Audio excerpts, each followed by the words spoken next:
Eh bien, bonjour à tous, très content de vous retrouver pour l'analyse de cette ronde numéro 4 de l'Open de Besançon. Alors celle-là, les gars, elle va rester dans les annales, elle est exceptionnelle pour plein de raisons, et déjà ça commence par la première raison.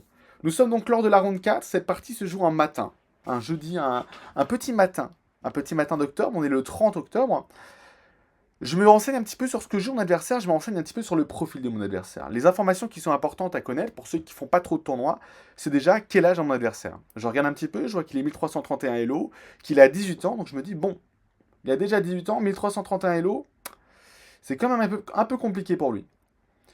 Je regarde un petit peu sur Chesscom si jamais je trouve des choses, je sais pas, et puis je tombe sur un Bouvier Martin sur Chesscom. Je regarde le profil, il y a déjà 6000 parties, il a environ 1900 sur Chesscom, donc je me dis, bon, c'est un bon joueur quand même, et ça m'étonne pas. Ça m'étonne pas, parce que maintenant il y a beaucoup d'autodidactes qui travaillent tout seuls. Vous inquiétez pas, on arrive à la partie très vite. Je me renseigne un petit peu sur ce qu'il joue, je vois que sur la française, donc il joue E4, et je vois que sur la française, il joue la variante d'échange. Avec, il fait KF3 et sur D5, il prend. Voilà, excusez-moi. Sur D5, il prend. Je me dis c'est un peu chiant, j'ai pas envie de jouer ça. Je regarde un petit peu ce qu'il joue sur différentes choses, sur la carocane, sur C5. Et il y a une variante qui me plaît pas mal sur C5, une Najdorf, que je trouve plutôt intéressante et que je vois qu'il joue sur Chesscom, donc une variante qu'il a pas trop étudiée et sur laquelle il est pas trop tombé. Je me dis c'est parti, je me tente à jouer une Najdorf. Je prépare donc ma Najdorf pendant 1 heure, le soir, 1 heure et demie. J'essaie de regarder les idées un maximum, et je me lance, je me convainc qu'il faut que je joue la sicilienne. Arrive le jour J, 9 heures, les pendules s'allument, j'arrive encore une fois un petit peu à la bourre, enfin juste au moment où ça va sonner quoi. J'arrive à la table, et qui est-ce que je vois assis en face de moi? Un jeune enfant. Un petit gamin qui a 13 ans. 13 ans, des petites lunettes comme ça. Un peu le stéréotype du très bon élève. Et juste à côté de lui, son frère. C'était donc les deux frères Bouvier. Je sais plus comment s'appelait son frère. Ils avaient à peu près le même âge. Je pense que c'était des frères jumeaux. Et les deux petits, c'était des sacrés lustiques. Et là, je me dis, putain, il a pas 18 ans. Il a pas 18 ans, mais je me dis peut-être qu'il a 18 ans et peut-être qu'il a peut-être une maladie, je sais pas, et qui fait qu'il est encore jeune. Hey, je suis parti dans tout. Je suis parti en cacahuète. Il envoie E4. Je me dis, bon, bah, c'est peut-être lui. Et là, j'aurais dû jouer au 6. Vous le savez, j'aurais dû jouer au 6. J'envoie ces Cinco, fier de cette performance. Paf. Et je me dis, c'est parti. Kisoka agressif, c'est Cinco. Il envoie KLF 3. Je me dis, bon, c'est bon. C'est bon, c'est lui. D6. Donc j'essaie de coup de jouer la Najdorf. Hein. La Najdorf, c'est cette variante-là. Et j'avais du coup préparé cette variante. J'avais regardé qui jouait ça. A6. Et sur Faux 3, j'avais prévu cavalier G4, qui était un petit peu embêtant, qui réservait pas mal de petites subtilités, donc des petits pièges qui sont rigolos. Vous vous en doutez, hein, vous vous en doutez si on est là. Il me joue sur D6. Il m'envoie le coup fou C4. Et alors là, j'ai pété mon crâne. Il a même pas été surpris de C5. Il a même pas été surpris de C5. Je pense qu'il ne s'était même pas préparé sur mon répertoire. Il savait même pas qui j'étais. Voilà, là j'ai pris le melon. Je me suis dit que tout le monde me connaît. Pas du tout. Pas du tout. Il m'envoie fou C4. Ce n'était pas le bon Martin Bouvier. Je me suis trompé de Martin Bouvier. C'est catastrophique. Il joue fou C4. Un coup que je n'ai jamais vu de ma life. Une position qui est pour moi un petit peu inconnue. Donc là, vous en doutez bien, ça va être la galère. J'essaye de rester tranquille, je me dis c'est pas grave. Je me dis c'est pas grave. Sur fou C4, j'envoie E6. Hop, je retire dans un premier temps la pression sur F7, pardon, et je vais me développer de manière assez classique. Il envoie petit roc, j'envoie KIC6 pour essayer de contrôler D4. Jusque-là, assez normal, on a perdu pas mal de temps dans l'intro, donc on va accélérer un petit peu. Il fait C3 pour préparer D4. Je me dis bon, ça va être chiant. J'envoie KF6, je mets la pression sur E4, il fait D3, j'envoie fou 7, je me développe et je me dis pour l'instant c'est pas trop mal ce qui se passe. Il envoie tour 1 chez Petit Rock, KL BD2 à 6. On fait un petit peu l'état des lieux de cette position et je suis plutôt satisfait de la position. Je me développe, c'est pas une position qui m'est totalement inconnue, j'ai déjà regardé des parties de grand maître avec des positions à peu près similaires. Je me dis que je prépare B5, je suis plutôt satisfait de cette position. Il m'envoie D4, je décide de faire C prend D4, C prend D4. Alors, pardon, C prend D4, j'analyse du coup C prend D4 évidemment. Je regarde B5, fou B7. Je me dis, bon, ça va être intéressant, ça va être une vraie partie. Je me dis, pourquoi pas. Et là, il fait cavalier prend D4. Alors là, cavalier prend D4, je tombe un peu des nues, je sais pas qu'est-ce que c'est cavalier prend D4. Je me dis, j'y crois pas trop à ce coup. Et là, paf, petite lumière dans ma tête. Je me dis, mais attendez, si je fais E5, je reviens dans une structure de Najdorf. Je joue E5. Il fait cavalier prend cavalier, je pensais qu'il allait faire cavalier F3. Et sur quai prend cavalier, je suis plutôt content parce que généralement, le plan sur la Najdorf des blancs, c'est d'empêcher la poussée du pion en D5. Et là, mon pion en C6 permet tout simplement cette pression sur D4, D5 très intéressante. Il fait cavalier F3 cette fois-ci, donc il se développe tout en contrôlant la 15 D5. Et j'hésite pendant pas mal de temps à jouer D5 tout de suite. Je regarde pion prend, je regarde donc fou B3. Évidemment, fou D3, on a des soucis. Et sur E4, parce que le pion est attaqué, je vois cavalier D4 et j'ai l'impression que c'est compliqué pour moi de la jouer. Même si j'ai deux pions qui paraissent forts, en fait, il va y avoir une suprématie case noire, un très très bon cavalier indélogeable. Et je me dis, comment est-ce que j'avance? Comment est-ce que j'avance? Ça me convainc pas. Et en essayant de m'inspirer un petit peu, en essayant de prendre les leçons des parties précédentes, dont celle d'hier, hein, que j'ai fraîchement perdue, je me dis, il faut que je me développe. Je décide de jouer fou G4. Après pas mal de réflexions, j'ai aussi réfléchi à fou B7. Mais le problème, c'est que fou B7, je me dis qu'après fou B3, D5, il y a cavalier prend E5. Je disais qu'il y avait pas mal d'anecdotes pendant cette partie, dont une qui m'a fait beaucoup rigoler. C'est que juste à côté de nous, donc mon adversaire Martin Bouvier était plutôt de caractère discret. Et juste à droite, juste à nos droites, une autre partie, qui oppose du coup un monsieur un peu plus âgé que moi, hein, du coup, à soixantaine, je dirais, qui jouait du coup contre le frère jumeau de mon adversaire Martin Bouvier. Et les deux frères n'avaient pas le même caractère. Le mien était un peu plus discret, un peu plus réservé, peut-être un peu plus mature, je sais pas trop. Mais l'autre, par contre, il ne faisait que parler. Alors, je vais pas vous faire de dessin, mais il commentait ce qu'il faisait en fait. Il commentait ce qu'il faisait, et je vous jure, c'était à mourir de rire. Faudra que je vous en raconte plus tard. C'était à mourir de rire, mais à la fois un petit peu agaçant, je vous avoue. Et le problème, c'est qu'il faisait un autre truc, c'est qu'il sifflait avec son nez. Je sais pas ce qu'il faisait, il était comme ça. Et il faisait des petites mélodies avec son nez. J'ai l'impression d'être dans Zelda, et j'entendais des petites mélodies qu'il faisait avec son nez. Donc je le regardais, je dis bon, je vais pas faire le mec relou, je vais pas lui dire quoi que ce soit. Je vais pas. C'est pas fini, les gars, c'est pas fini. J'envoie donc fou G4.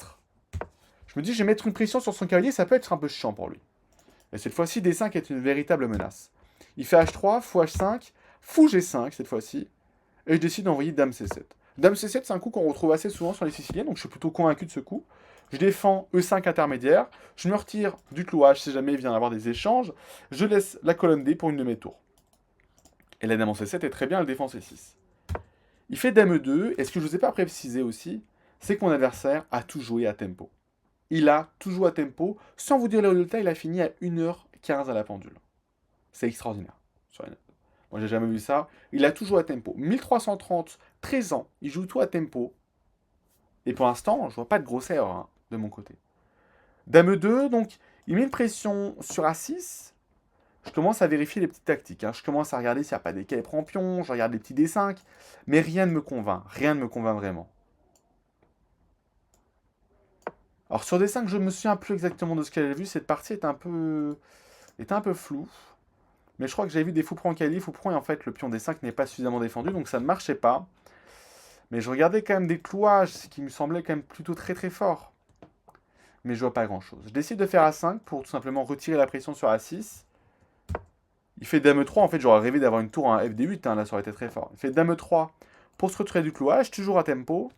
Je fais tour à D8 pour préparer du coup la poussée D5. Il joue fou B3, très bon coup, il se retire de la potentielle menace directe de D5 qui pourrait être un petit peu embêtante. Et je joue fou G6. Vu qu'il n'y a plus de clouage en E2, je me dis que je vais rabattre mon fou en G6 pour créer une pression sur E4. J'étais plutôt content de cette position. Je prépare E5, D5, je mets des pressions sur D4. Mais là, fou G6, je me rends compte après l'avoir joué que c'est une imprécision. Parce que je vois que pour mon adversaire, il y a cavalier H4. Il a la possibilité, l'opportunité de se saisir de mon fou blanc. Et là, sur ce genre de position, ça peut être vraiment, vraiment, vraiment très embêtant. Alors attendez, je parle peut-être un peu vite. Ah oui, non, c'est ça, KH4. On peut pas prendre le pion, évidemment, parce qu'il y a fou prend cavalier, fou prend, dame prend, qui défend le cavalier H4. Et dans l'autre sens, évidemment, ça ne marche pas non plus, car on a fou prend. On a fou prend, dame prend, et cavalier prend fou. Ok? Et là, ça ne marche pas. On perd le cavalier en E4. Donc, c'est pas possible de prendre ce pion E4. Donc, cavalier H4 gagne mon fou. Et je me dis, merde. Mais il joue très très vite, encore une fois, excusez-moi pour la coupe de cheveux qui part un peu en cacahuète. Il joue cavalier D2, du coup, pour défendre le pion E4. Et je pense qu'il veut du coup se laisser l'opportunité de pousser F3. Pas mal, ok, pourquoi pas, je pense pas que ce soit imprécis. Je décide cette fois-ci, avec un autre plan qui me vient en tête, je vois tour B8, qui me plaît pas mal. Et l'idée de tour B8, c'est de le forcer à défendre le pion B2. Sur tour B1, l'idée c'est tout simplement qu'il y ait ce clouage qui me permette de pousser D5. J'étais très content, hein, une fois de plus, de ces coups-là. Je trouve que j'ai un niveau qui est plutôt correct pour une variante que je n'ai jamais jouée. Le problème, c'est que mon adversaire joue à tempo, mais moi c'est pas le cas. Je réfléchis beaucoup sur chaque coup, je prends beaucoup de temps, et la pendule commence à baisser drastiquement. Je rappelle que la cadence c'est 1h30 plus 30 secondes, il n'y a pas de rajout au 40e, donc simplement il faut bien gérer son temps sur l'ensemble de la partie, ce qui n'est pas forcément évident. Je vois donc tour B8, la menace est claire, il fait tour B1 très très vite, il voit la menace, et du coup j'en profite pour pousser des 5. Résultat des courses, j'ai un bon centre, s'il prend, moi j'ai une tour qui tombe, et j'ai une position plutôt active en vérité.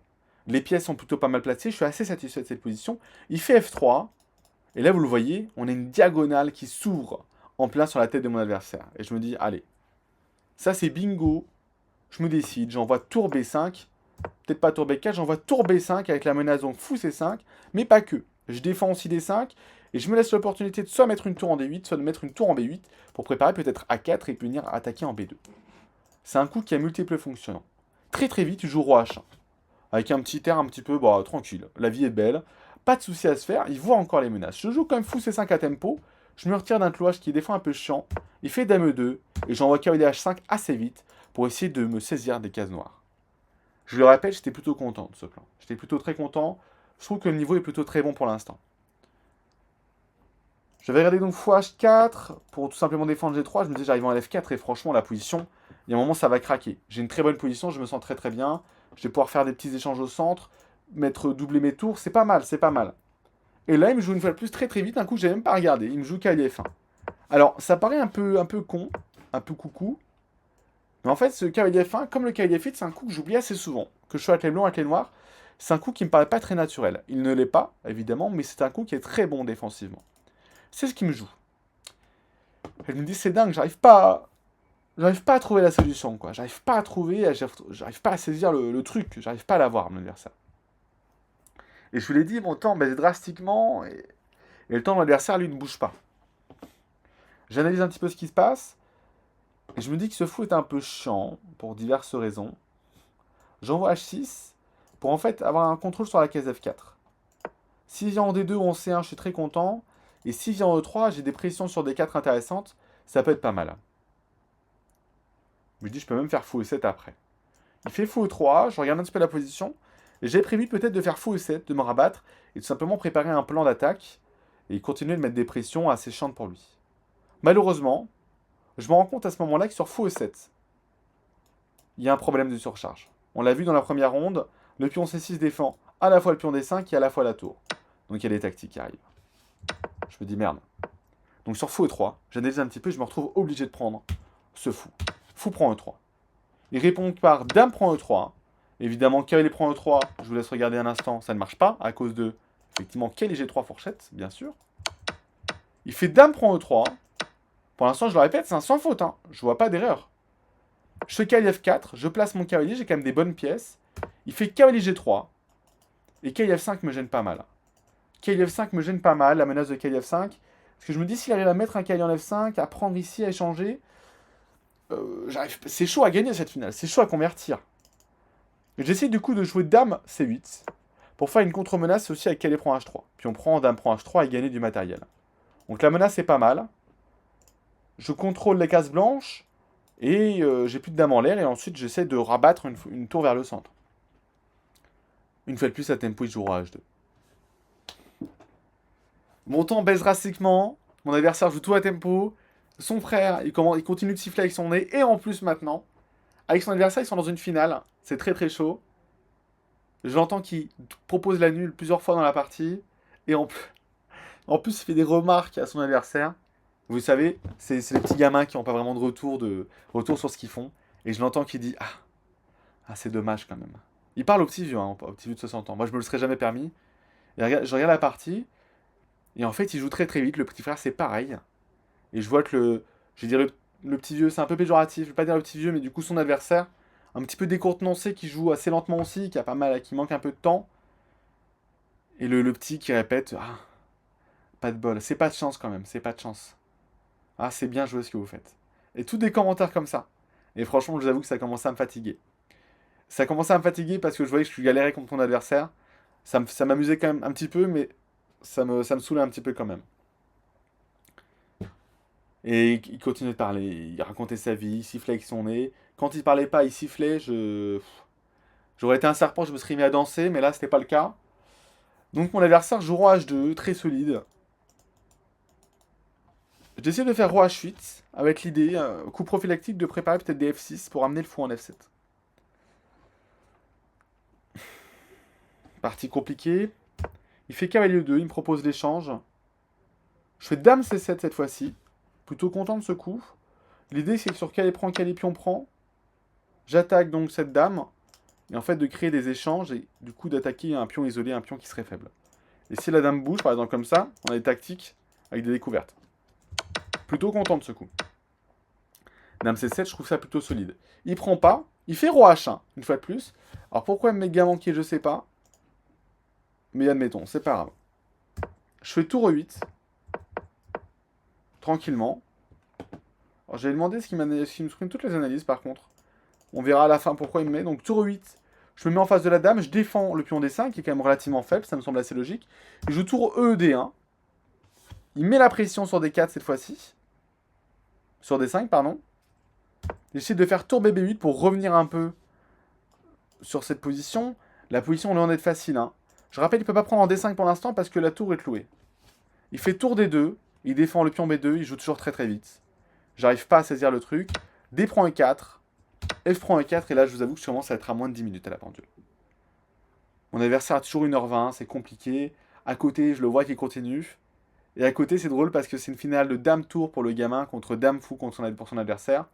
Il fait en fait des échecs, il essaie de trouver un réseau de maths. L'adversaire avec sa dame et son fou. Et arrive à un moment fatidique.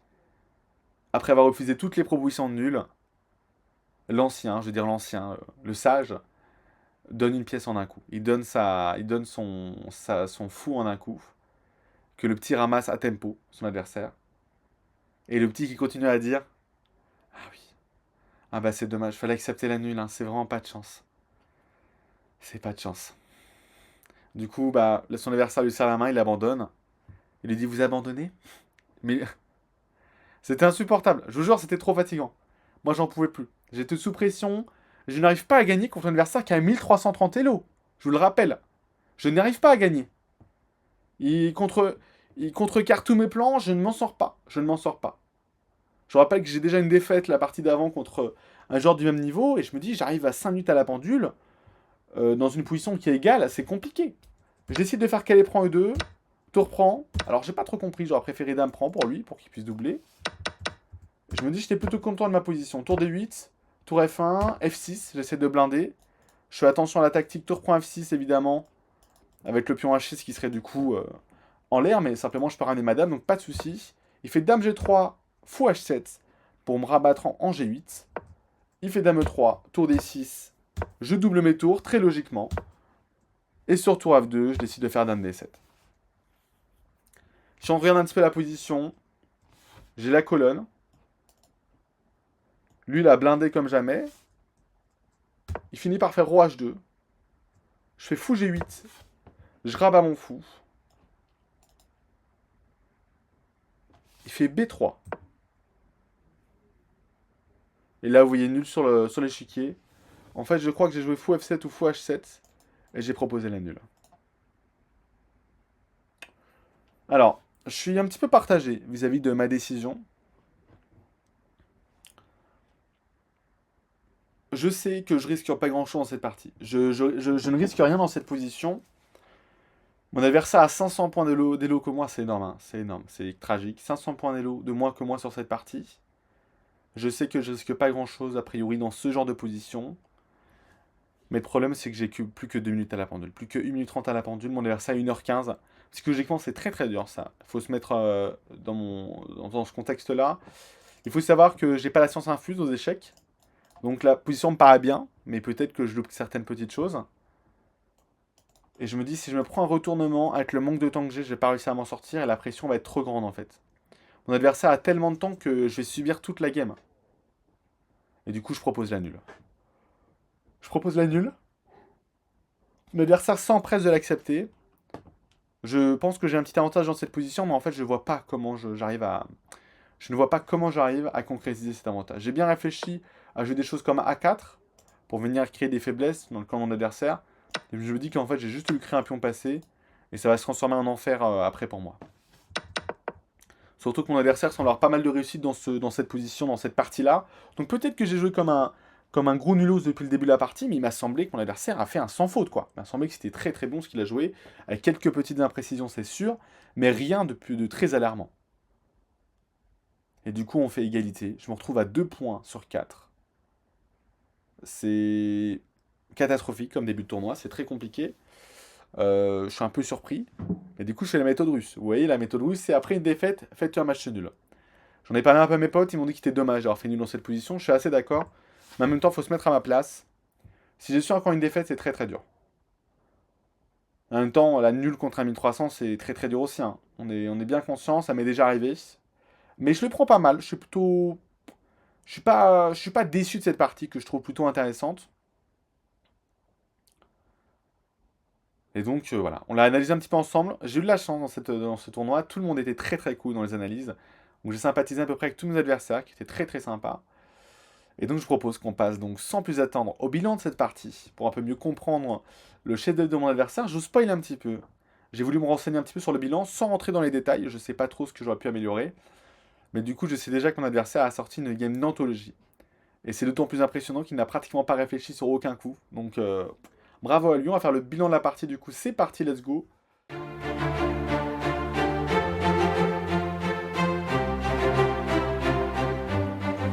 Mais oui, c'est pas simple. C'est pas simple. Et comme je l'ai dit, mon adversaire a joué à 90% de précision. Pour ceux qui voudraient connaître l'évaluation, ça vaut environ 2050. Bon, voilà. Et j'ai joué à 90,5% de précision. Donc globalement, c'est une très très bonne partie. On va regarder un peu le bilan pour comprendre ce qui s'est passé. Donc fou C4, moi je connaissais pas trop. Je connaissais pas trop, mais aussi il aime pas mal. Et j'ai joué de coups qui étaient plutôt très corrects. Donc je suis assez content. Vous voyez qu'il dit même pas grand chose sur cette position.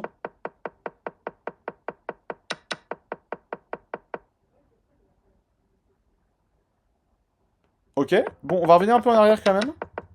Mais vous voyez ce que je veux vous dire? C'est que bien comme je le pensais, il n'y a pas vraiment d'imprécision dans cette partie. C'est une position qui a été plutôt bien jouée des deux côtés. Et ce qui est rigolo, je vais mettre du coup l'évaluation, c'est que pendant toute la game, j'ai un petit avantage. Un mini avantage, très très très très léger, maximum 1 point, mais je n'arrive pas à me sortir de ce pétrin. Donc il a très bien joué, il joue les meilleurs coups, hein. Je trouve ça aberrant en vérité, je trouve ça aberrant. Alors cavalier E2, cavalier E2, D2, pardon, du coup c'est pas précis. Effectivement le meilleur je pense que c'était cavalier H4. Eh oui, ça je vous l'avais dit. Donc là t'es très content qu'il n'ait pas vu, tour B1, un peu imprécis, était meilleur peut-être tour D1. Et alors qu'est-ce qu'il avait prévu sur H5? Faut H5, ah, il faut H5 d'accord. Il ne met pas trop H4.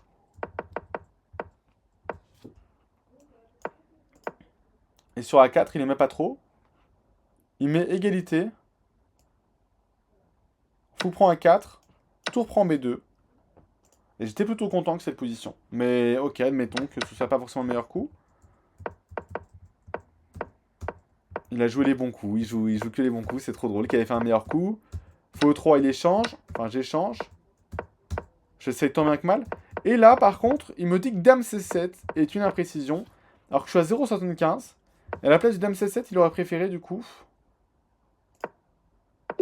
Dame B8. Alors, c'est pas con, Dame B8. C'est pas con parce que j'ai la même utilité qu'en C7. Simplement, je garde une synergie entre mes pièces. Et là, je menace à 4. Donc, c'est pas mal. C'est vrai que c'est pas mal. Ok, admettons. Il fait Roi H1. Il loupe gain manqué, ça dit.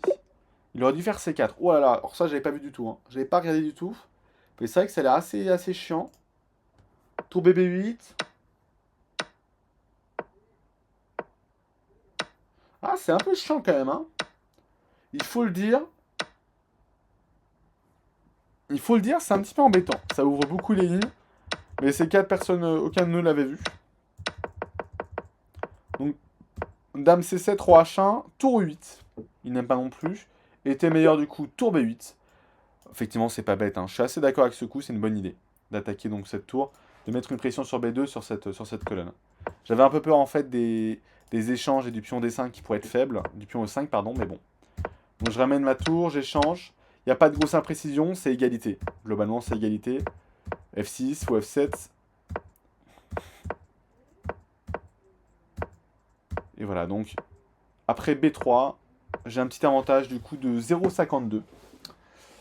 Moins 0,50, je trouve que c'est pas beaucoup pour un 2 minutes à la pendule. Je sais pas ce que vous en pensez. Excusez-moi, petit coup de fatigue. Mais ouais, je trouve ça aberrant à quel point les adversaires jouent bien, quoi. J'ai des adversaires, des petits jeunes qui jouent super bien. Ils lâchent des super parties. Franchement, c'est chapeau, quoi. Franchement, c'est chapeau. Je sais même pas quoi vous dire, hein. Je perds beaucoup de points. Mais je trouve que je joue pas si mal. Pour une variante que j'ai jamais jouée, je trouve que j'ai essayé de jouer sur les cases noires, j'ai essayé de créer du jeu, de jouer au centre. J'ai essayé de faire des choses. J'ai vraiment essayé de bouger. J'ai joué au centre, à l'aile dame, à l'aile roi. J'ai pas réussi à passer. J'ai pas réussi à passer. Mon adversaire a joué à tempo. Et franchement, il s'en est bien sorti. Il s'en est très très bien sorti. Mes amis m'avaient parlé du plan fou F7 fou H5 pour créer du coup des faiblesses sur la deuxième rangée. De jouer plus tard A4, mais déjà A4, on voit ici que c'est pas très très bon. Mais bon, c'est vrai que c'est. Donc il dit meilleur. Qu'est-ce qui était meilleur? Dame C7.